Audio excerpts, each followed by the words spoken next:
Willow Creek Springs presents Healthy Living with your host, Joe Grumbine.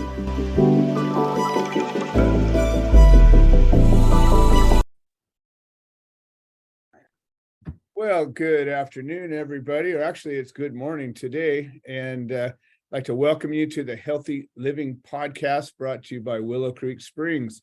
I'm Joe Grumbine and I am your host, and I have with me once again, Richard Mccuen with Yellow Footprint Fitness, PTSD, an advisor of the Gardens of Hope, 501c3, a representative of Willow Creek Springs, and a man of much experience. Richard, welcome to the show today.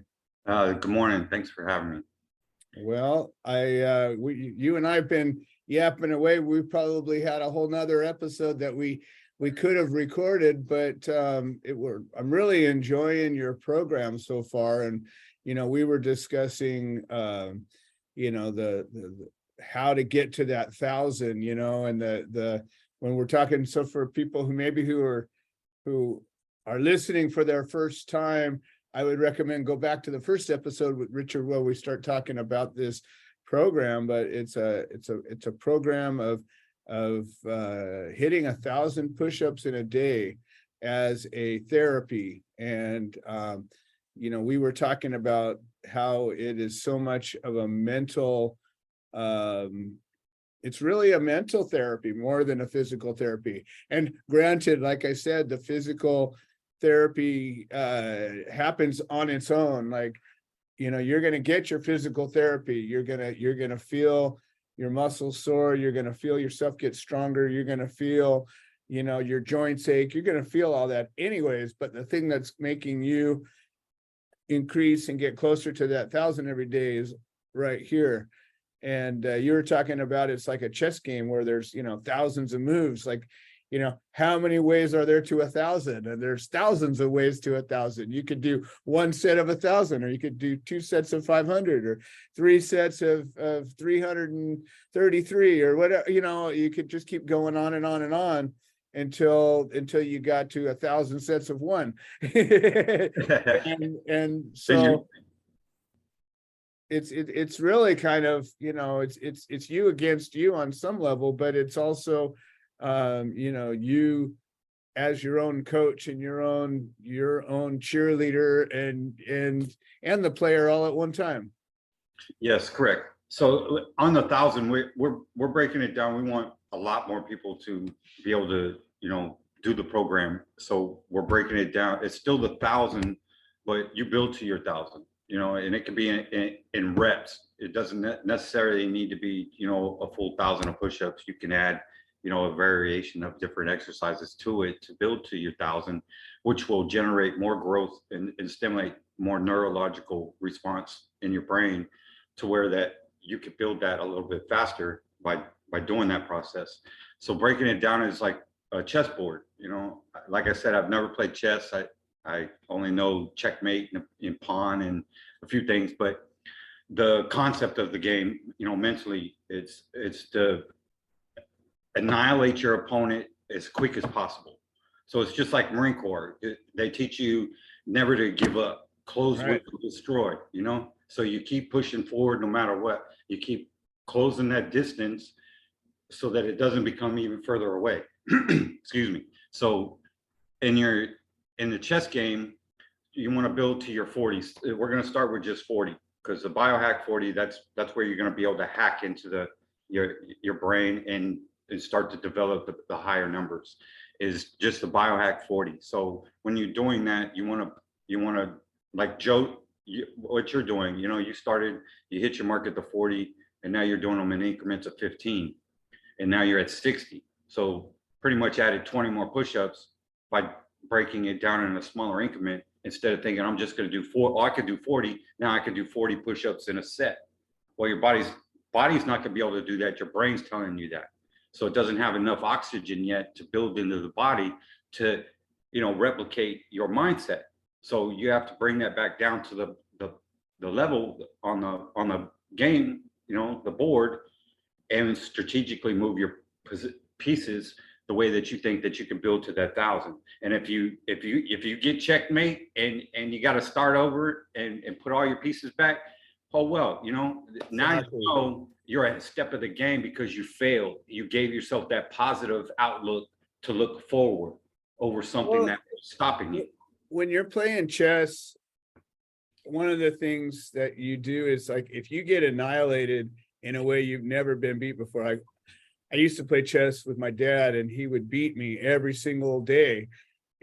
For years, he beat me every single day. But every time he beat me, he had to beat me a little bit different way, because the thing he did the last time I kind of figured out. And I was like, no, you're not going to get me that way. Yep. And then he beat me in a different way. And then finally one year, I beat him a game, and it was a real victory. You know, he never gave me one. And but as you're going along, you can learn a trick that works, and it'll probably work every time, unless you come up against somebody that's stronger or smarter than you, and they have a workaround for that. But when you fail and you learn where you failed, that also is a victory. You know, like you said, you start back over again, but you go, oh, when you get to that one tree, you got to go left. If you go right, you're going to run into that other tree right behind it that you don't see. Yeah.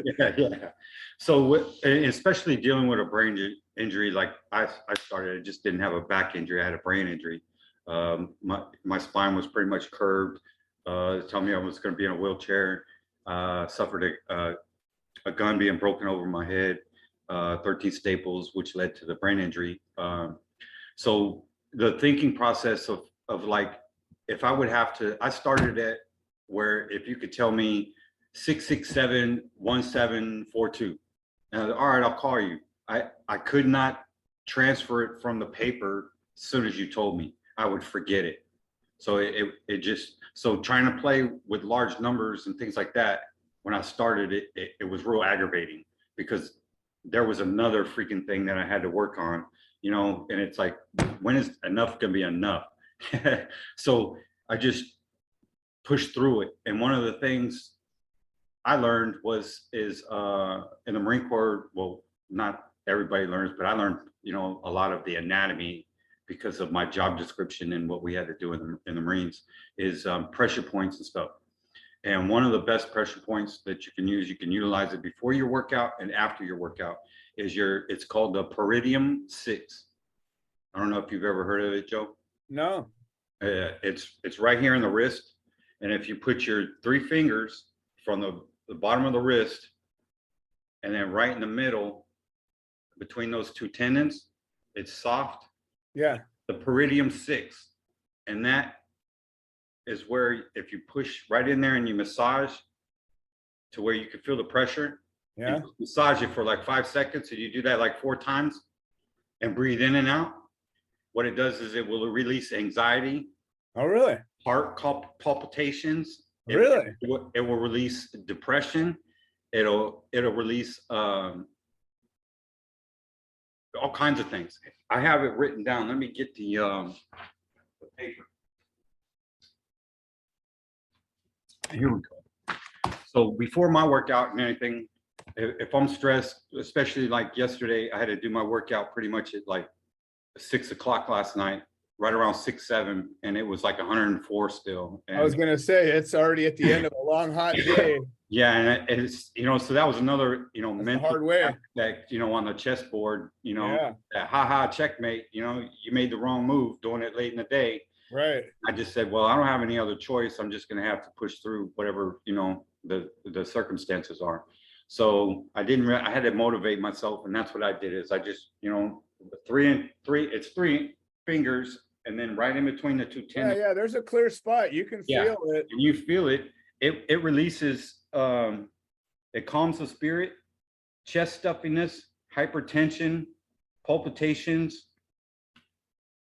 sadness. So if you're feeling sad, like anxiety, you don't feel like yourself, you don't want to go and go to that party or whatever, just try that out and put your finger right in there, just massage it, and it releases all the anxiety into your body. And it's That's also awesome. for I'm epilepsy as well. gonna do a little more research on that. I'm gonna write a blog post about that and publish it. Yeah, it's great. I deal with it. It helps a lot of the veterans that I'm connected to with the PTSD and the program and stuff. And I try to throw in a little thing here and there just to keep their mind like, something learning new. Yeah. That's one of the best pressure points in the body to relieve pretty much, a lot of the stresses that we deal with on a day-to-day basis that we try to bottle up inside. Nice. So that's a good starting point. And once you start that, it's kind of like your morning stretches, like before you stretch and work out, it's part of the same thing, and it also will bring your breathing back into homeostasis. So your mind's clear going into it, and that's the best part, free your mind from all that anxiety and everything that's blocking you, so your mind is on that road that has nothing in front of it you can see for miles. And that during the day when we don't deal with the things that we have to do, they become little bumps and barriers and stuff that we can't see that path that we've created, for us to follow that day. So we tend to not remember where we're going because of all the obstacles. So this kind of helps with the program, breaking it down. You're pushing yourself and you're doing it in a small amount to where you can control it. And that helps build the mind to where the body can handle everyday life.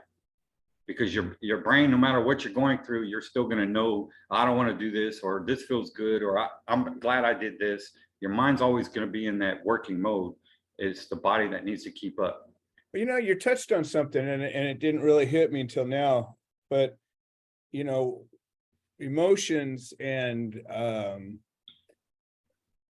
feelings are powerful motivators, but they're really just chemicals that are happening in the brain, right? Your body releases these things and they make you feel these strong feelings of anxiety or sadness or angst or whatever. I mean, fear or drive or all of those things.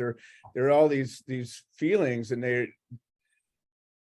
they affect our brain a lot. Like, in one way, they're made by our brain, but the other side of it is they affect our brain if we let them. And people don't necessarily realize this, but emotions and feelings, unless you feed it, generally lasts less than 2 minutes.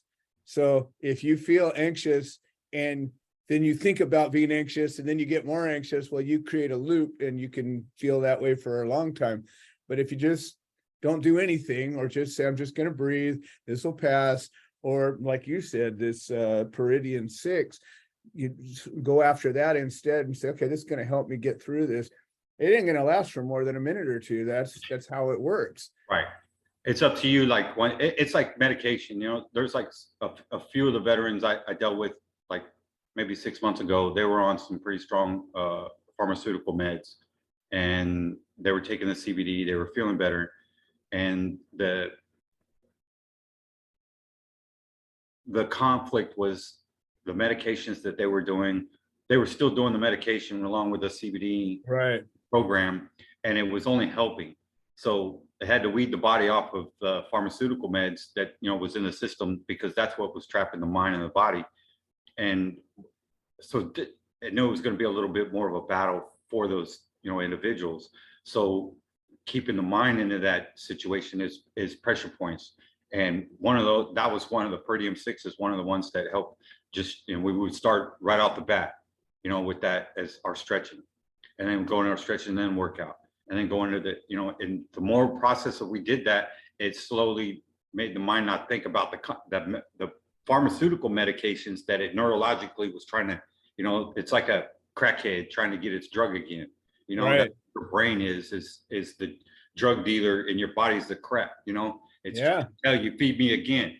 So you have to change that neurological response. And whenever you do that, the Peridium 6, it actually releases the chest stuffiness. And that's what is stored energy. We're energy beings, and we frequency. So depending on what frequency you're on, our body, and you're more in tune to understanding your frequency and how you vibe, you can pick up on other people's vibration, and you can tell, oh, that I don't really think I need to be around that person because I feel their energy. So whenever you start feeling more in tune with yourself, you can start feeling that within other people as well. And then you could say, well, I don't, it's kind of like your eyes seeing something in an accident. You're not going to just go over there and want to, you're going to be distant from it. So it teaches you that.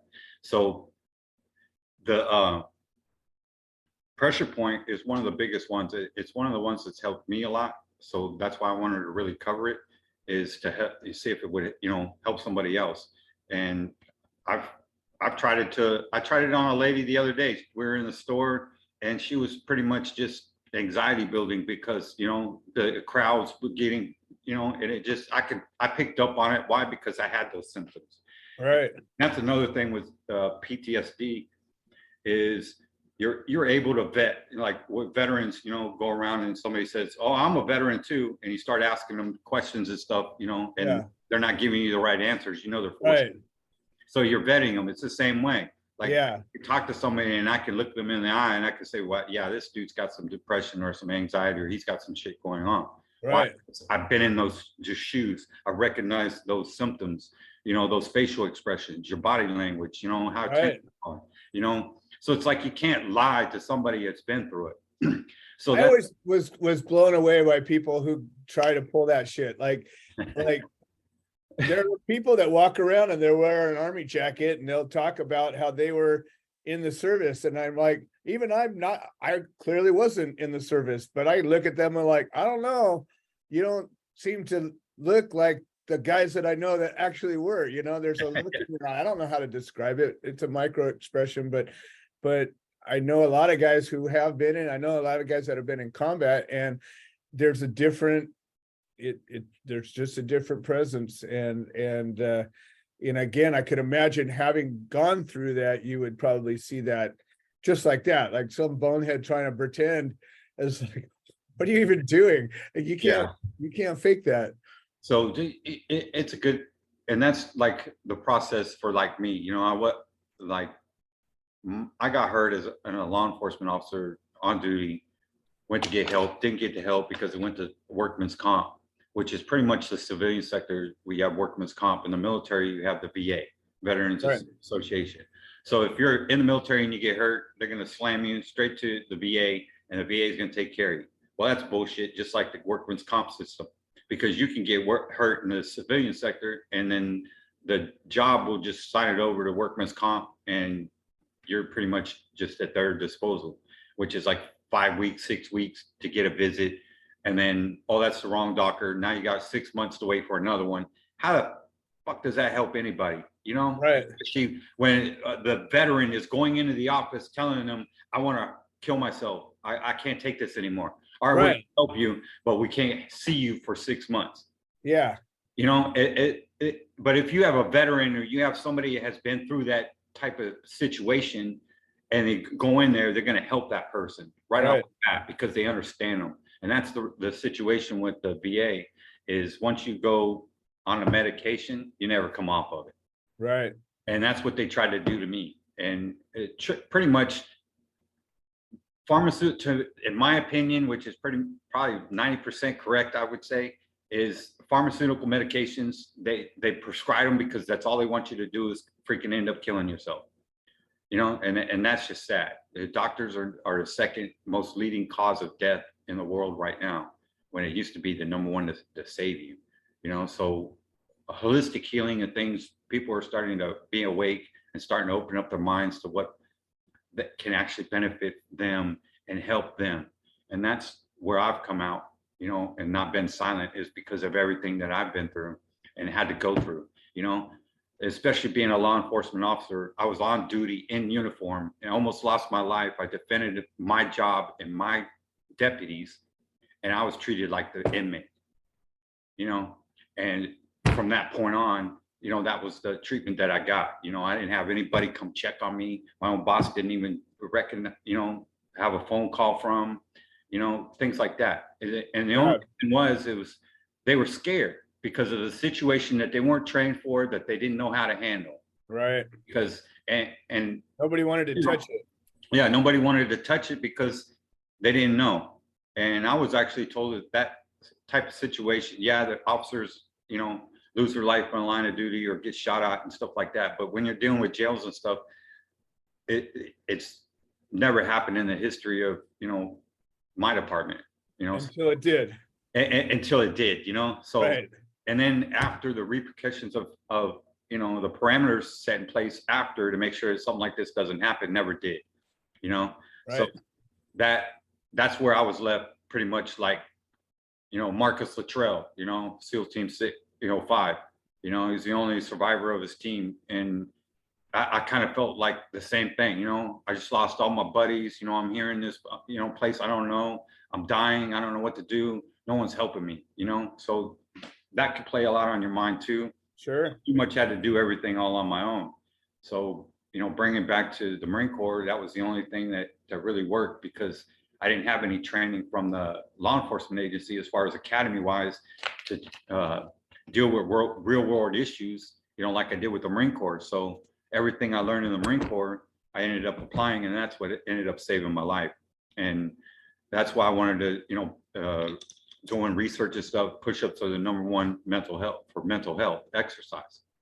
And so researching more, you know, like you did, I'm going to research and look into this even more. Yeah, I And love that. Every time it actually works, and that doing those type of push-ups, it creates you to have the ability of clearer thought, be able to work through a situation that you're stuck on, is because you're pushing, you're not sticking yourself, you're working yourself through whatever the movement is, whatever the pain, whatever the emotion is. Yeah, that's the up and down, you know, that's the healing, that's where your faith is. You're pushing all that bad out of you because nobody else will. Well, you know, also I'm noticing too, there's a mindfulness that comes with it. Like you can get away with doing a bunch of them and thinking about other stuff, but then you lose count. And so then you're like, crap, how many did I do? Then, you know, it's almost wasteful. Like you don't want to do them and not get credit for them. And so your mind has to be there with you while you're doing it. And then the other part of it is breathing. You know, if you get to a certain point and then you get out of breath, and you're like, what the hell? Then you got to learn, you know, you breathe in, you breathe out, you breathe in, you breathe out, or however it works for you. I'm sure different people do it different way, but the breathing is the #1 thing to bring anyone out of anything. Right. And that's one of the things that they reiterate in the Marine Corps, you know, or just, I would say in the military, I'll say Marine Corps, because that's, you know, what I can verify. Sure. Is if you can't breathe and you're doing this, that's exactly what they tell you is breathe, slow down, breathe. So that's one of the things we want to cover, because that's where the chest stuffiness and stuff comes from. And that's what starts to build anxiety. Why? Because it's stored energy. So if you take a breath in and out, and if you start to take that half breath and all of a sudden a bang goes off like a bad boom, it's gonna stop. Like if you jump in cold water, your lungs go like this at first. Well, it's the same thing. So whenever it goes, your lungs start to exhale again, it's had that compression in there. So you've stored some of that oxygen, that emotion, and that it hasn't been able to fully fluctuate. Right. So over time, that starts to build and layer. And then whenever you feel the anxiety, it just becomes out of control. And it's because we don't breathe right. And especially whenever something is bothering us, or we see something traumatic happen in front of our eyes, that's the first thing we do is we hold our breath before we start to breathe. Right. And that is what I'm talking about. So that where your body doesn't decompress is where it's that stored energy is. And that can be determined on what chakra, you know, you're stuck in. And most of us, we're stuck in our lower chakras, and we can't elevate to the higher chakras to relieve the stress and pain that we feel in our daily lives, is because of our thinking. So during the push-ups, when you're in the plank position, so the up position, and you want to push down, when you push down, you want to breathe in. And then as you go up, you want to breathe out. So how you train yourself to do that, because it's going to take some effort. is you don't want to think of your, say, 10 reps and then start breathing. You're not going to be able to and think at the same time. Okay, that's one. You're going to forget, oh, what number am I on? Right. Best way to do that is how I figured it out. I put that on the chessboard, because when you're doing 1 to 1,000, there's a lot of breaths and you got to control it. So if you don't start out with that method, you lose it and you burn out. Right. Especially in any workout. You were in the gym working out. I watch people's faces. I don't watch people's bodies and, oh, look at this dude or what. I watch their expressions and how they're in the movement. And a lot of them, they're not positioned correctly and they're not breathing correctly. So that's where the box breathing comes in. And if you picture in your mind like a box and you start at the lower left corner and you breathe in for 4 seconds. Richard, what I want to do is, we did it again. We burned up our half hour, but yeah. I want to maybe start the next episode with that box breathing, because that's really important. And that's a thing that you can work your whole life on getting good at it. Like it's, and it's the simplest thing, but it's a huge, powerful tool that is, for me, whenever I'm in a spot where I have any kind of a struggle, I'm like, oh yeah, get back to your breathing. And just doing that whole 4-point breathing is it resets everything. But I think that we should take that on as its own episode, because it's that important. Yeah, we can cover the three movements, and that's your positioning, your breathing, and the structure. Perfect. So we'll cover that straight off the bat, because that actually, when you do your push-ups the next time, right, say if you're doing 40, right at that 35 mark, start your last 5 breathing in and out. Do them in your breathing. Okay. And then don't quit. Try to get more. Okay. I guarantee you will get 3 or 4 more reps, burn out, proper breathing. I love it. I'll go up there. It makes the oxygen flow more through your body. And makes sense. Yeah. So we'll cover the breathing techniques and stuff, so that you can start building your process to your 40 and beyond the right way. So we'll cover that in the next episode. Awesome. So why don't you give us your parting shot here? Okay. You reach me at Mccuen, MCCUEN.lifefitness@gmail.com. You can shoot me an email, tell me what's going on. I'm Dr. Q, and I know we're an expert at what we do, so we can get you at an expert level of feeling better as well. So shoot me an email, let me know what's going on, and we can get you started on day one and get you back on track. Fantastic. All right, folks, this has been another episode of the Healthy Living Podcast, brought to you by Willow Creek Springs. We'll see you next time. But try that.